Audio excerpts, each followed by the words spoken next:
Do you think, this is what the Lord is saying to us, do you think that I have come to establish peace on the earth?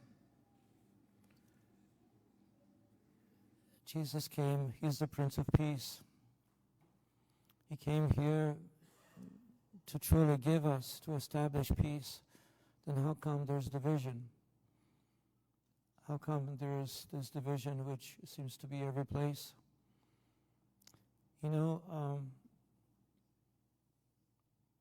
Jeremiah, from our first reading, he was a prophet, he was a priest and a prophet, and for 20 years he kept on reminding people that just because the temple is in Jerusalem, temple will protect them because of the Ark of Covenant, so they will be protected.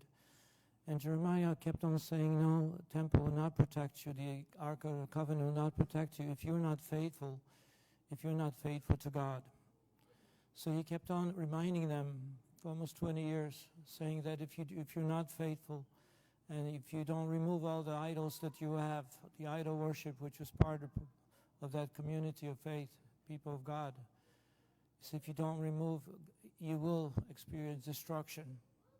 So he was known as the prophet of doom. But he kept on reminding them, now the time came, and the danger was not only in the future, but the danger was present. And so what happened is this.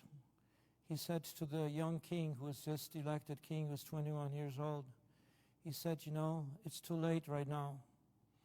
If you go against the Babylonians, you will sustain great destruction. But the people, the part of his court, the royal court, the military leaders say, no, Egypt will help us. We entered into agreement with Egypt. Egypt will help us the minute the Babylonians will threaten us. Obviously, that was the wish. And because Jeremiah said the Egyptians will not help you, and so the king was persuaded to eliminate Jeremiah. He was persuaded to eliminate him because he said that he's causing us problems. He's discouraging our army from fighting, from defending. And so they threw him into a cistern, wanting to eliminate him, let him die there in that mud and starve to death. But one of the court officials who realized the truth that Jeremiah spoke, he went to the king. He says, you have to help him because he receives this great opposition, but we cannot let him die. And this fellow who convinced the king was from known as Cush, which is Ethiopian. So he's an Ethiopian. At any rate, the reason I'm bringing that is where does the opposition come from? Opposition to Jeremiah, who was a man of God. Where does the opposition come within our own families? Jesus says to us, from now on, a household of 5 will be divided, 3 against 2 and 2 against 3. Father will be divided against his son and son against his father. Where does this division come from? It's because of the Lord. The Lord is both God and man. As God, he brings light into this world, the light. And the minute the light comes into this world, the darkness opposes it. The evil one went after Jesus right away, because Jesus came to confront evil. It was right from the very beginning of his public ministry, he was confronting evil, expelling demons, confronting evil, controlling evil, and the evil went against him. And so for all of us who are broken by sin, sometimes we do cooperate with evil because of our wounds, our hurts, with our disorders. We cooperate with evil. Through our greed, lust, whatever it may be, the capital sins which are there. Type of anger, jealousy, all these things which are consequences of sin. And so in this way we cooperate with evil. And when we cooperate with evil, that's when we have difficulties, we have problems. Since Jesus is God. He brought the light into the world, but the people prefer darkness, as John's gospel says. They prefer darkness. But some did accept him, and accepted him, followed him. We gather here and we look at ourselves, we look at the world in which we live. We see there is darkness, there's war, destruction. We see persecution. Somehow Christianity or faith in our Lord brings persecution to us through culture, one culture that prefers to live in darkness. And that's what we have. I come across, as you know, people speak to me many times, and they tell me about their life. And this one fellow came and he said, Father, I've got to tell you a story of what happened to me. In high school, I really loved the Lord. So he prepared himself. Right now, many young people are going to college. So he prepared himself. He took a Bible with him. He took a cross. And then he went into a dorm, and he says, my dorm mate was not exactly, was not exactly Christian. And so he said, why did you bring the cross? He says, I love the Lord. So he brought it and put it right over his desk. So whenever he was studying, he was looking at the cross. And he said, the first semester he did really well. He kept on talking to the Lord and did really well. The second semester, likewise, so the pressure was off for him. At first, he didn't know what to expect from college. But his friends began to invite him. He says, hey, you've got to go. You can't just study. You can't just do this type of stuff. You got to come and, enjoy life. You're in college. So they invited him. They started doing some drinking, and then, how it happens very quickly in college. And then towards the end, he says, towards the end of the semester, I had to take the cross from the wall right in front of my desk. He says, because I felt guilty. I said, I began to live a life which I didn't want to do so, but, being dragged by friends. And so he took the cross and he said, I put it in the closet. He said, my sophomore year got worse. And so he said, I don't know what happened to me, but I said, it was not exactly good. I was not really a good Christian from that moment on. At any rate, he came back to church, acknowledged, but he said, he says how quickly my life changed. He gave me a reason. He wanted to kind of explain himself. He says, how powerful grace is to bring me right back, even though I kind of abandoned my faith. There was a lady.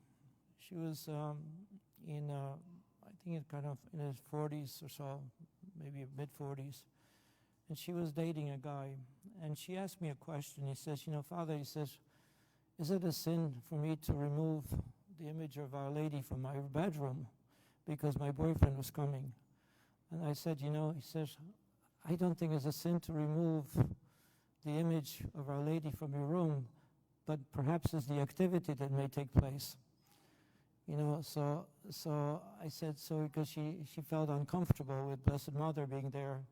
So if she kind of puts her away, maybe she won't see it.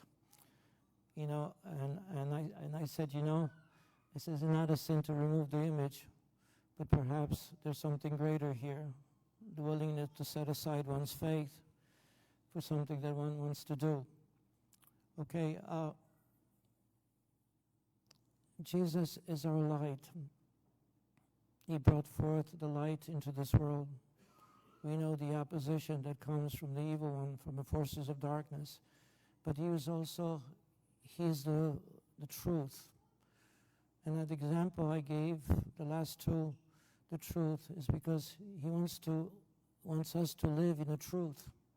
And part of the living of the truth is the 10 Commandments. Part of the truth is that we are to rely on God, that can't have idols, because if we do so, then we diminish the grace, the power of grace to work in our lives. So Jesus is our truth, the truth that our life continues beyond the grave, and that there is part of our human existence. We can choose to be with God, or we may not care, but the consequences are there. To live the truth is to live with the awareness that our life here on earth ends and that there will be a judgment.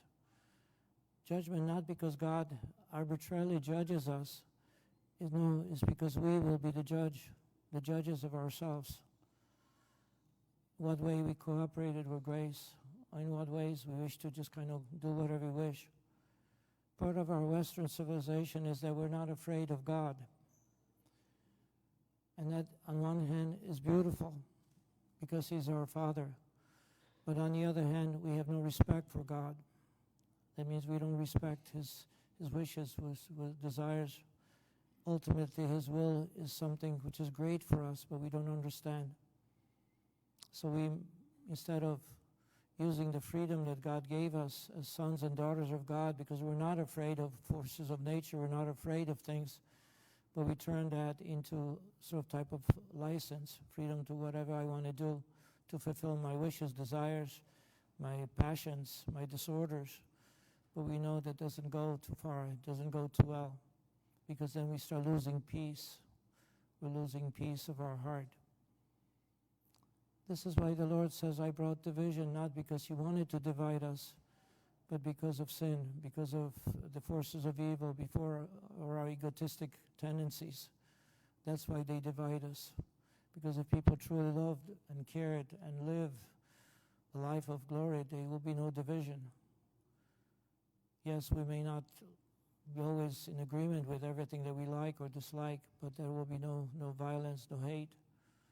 You know, I look at the world in which we live, how much violence there is, killing of people, killing of innocent. It just doesn't make sense. This just does not really make sense. How is it possible? Because we are affected by evil. The truth is that we can be affected by the evil one. We can. And we start thinking and going in this type of disorders and pursuing things which are destructive. Why people use drugs? That they're destroying them, but they can't stop physically, go into addictions, whatever it is, all kinds of other addictions that we may have, And so here, this is where the Lord comes to us, not only as the light, the truth, but He's also the life that He wants to impart in us, the life that comes from grace, the life that comes from the Eucharist, the life that comes from living in the awareness of His presence, because He is the life. He's the true life, not just any particular type, but a real life that goes beyond the grave and will give us the future glory. So today, the invitation for us is to realize that by embracing the gospel, we may embrace difficulties and problems, but also by embracing the gospel, we will receive a deeper peace, a harmony. We'll receive from the Lord a sense of love, that we're loved. We'll receive the gift of hope that goes beyond what we see here, because hope, it goes beyond into the future. When we live the gospel and truly live the life of Jesus, we live becoming more and more like Him, and we have an effect, positive effect on each other. We become true witnesses. We become great instruments of grace for others. Look at the life of Mother Teresa, seemingly not important, and yet what she did for so many, and how many followed her.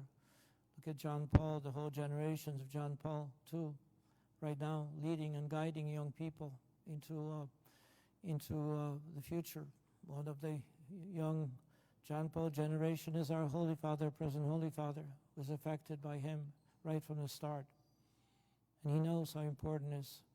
And he knows how important it is to bring young people, 1 million or plus, into Rome, offering them Jesus as the light, the truth, and the life. That we don't have to be afraid of future. We have the power of God in us.